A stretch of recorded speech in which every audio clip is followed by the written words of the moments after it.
you had told me that in January 2026, my football club would outclass and dominate Man City at home, destroy Arsenal away at the Emirates with 2 absolute screamers, and win in Fergie time against Fulham, I would have told you that you're off it. The way that Ruben Amorim gaslit fans into believing that it was okay to finish 15th and it was okay to lose the Europa League final and it's okay to get knocked out by Grimsby Town in the cup, man, he's not seen the pearly gates. But lately, there seems to be a different buzz about Man United. People seem to be talking optimistically about the team, even the pundits.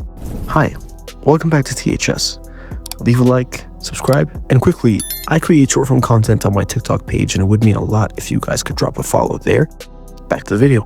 I grew up in the era of the Rooney and Ronaldo attacks and the Nemanja Vidic and Rio Ferdinand domination. I've seen the highs of 08, the lows of 2021 in the Europa League final. But in my many years of diehard fandom, last season, the 24-25 season, finishing 15th and losing the Europa League final was the most disconnected I had ever been to my club. Fans booed every game, and one game at a time, the club started actually losing its soul. When you think United, you think attacks, you think goals, you think bravery, youth. Ruben Amorim killed all of this. United games were extremely boring to watch. The team played it safe, there was no bravery, the mavericks of the team were chained. And to add insult to injury, the team's crown jewel from the past season, Kobbie Mainoo, was slowly frozen out. The kid who was bossing the FA Cup in European finals couldn't find his way into a dysfunctional system. Amorim claimed that it was because Kobbie wasn't athletic enough to play in his 3-4-3 in that double pivot, which made sense, but it was a rigid belief in one system and one style of play that wasn't even working. So to not even give Kobbie the opportunity to at least grow and develop into the player that he could become, it's ridiculous. This led to Amorim's inevitable demise. He was sacked, and after 2 games managed by caretaker Darren Fletcher, in came Super Michael Carrick, club legend, former interim, of course, after Ollie had been sacked and out of a job at Middlesbrough. He was given a baptism by fire, and he passed it with flying colors. A Manchester derby win at Old Trafford, dominating Man City in a way that we haven't seen in a long time.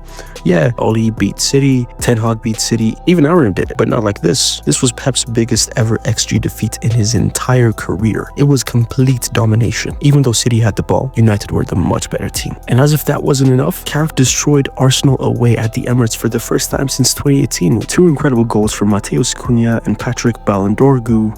Patrick Dorgu sealed the 3 points. But United always turned up against the big teams. The real issue was beating the so-called smaller teams in the games where United were expected to win, not even being able to create anything against a relegation contender Wolves team. The problem with this team was showing up when they were the main characters. And then the next test came, Fulham at Old Trafford, an informed team coached by a brilliant mind in my eyes in Marco Silva, and man, they played. United dominated in some ways, scoring 2 goals as Casemiro rolled back the years with yet another impressive display, but Fulham found a way to fight back. This is no scrub team, man. Fulham are actually a very good team. They are the second informed team, actually, only second to Man United.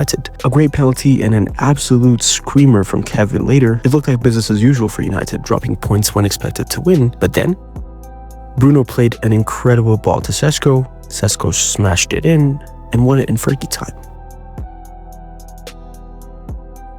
Benjamin Šeško, the young man who had had a bit of a rough start to his United career, who was just catching form when Carrick took over and opted for Bryan Mbeumo at the 9. He didn't complain. No, he just channeled his inner Avatar state, talking to one of my personal favorite United players, Dimitar Berbatov. Berbatov has spoken about how he's having conversations as requested by Michael Carrick, which is just beautiful to watch. And guys, I'm starting to believe. I'm not usually the most hyperbolic United fan. I try to stay calm and I try to stay level-headed with these things, but wow, I'm actually seeing a team that I actually enjoy watching. I actually look forward to watching United now. Bruno Fernandes is finally getting the flowers he deserves as the greatest number 10 in the world right now. He who shall not be named had this troubadour playing as the deepest midfielder. Honestly, hire him and sack him again for good measure. It's ridiculous what he did, playing one of the greatest creative minds that deep. Bruno's currently on 12 league assists. The league record is 20, jointly held by Thierry Henry and Kevin De Bruyne.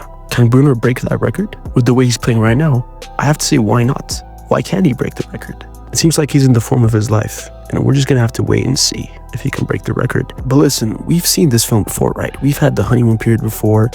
Ole Gunnar Solskjaer away at PSG, Ten Hag beating Liverpool, Man City, and Arsenal in his first season at home.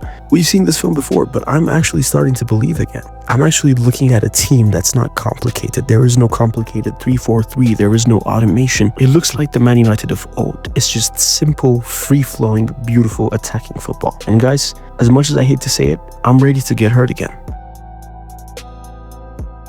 Thank you for watching, and I'm going to see you guys in the next one.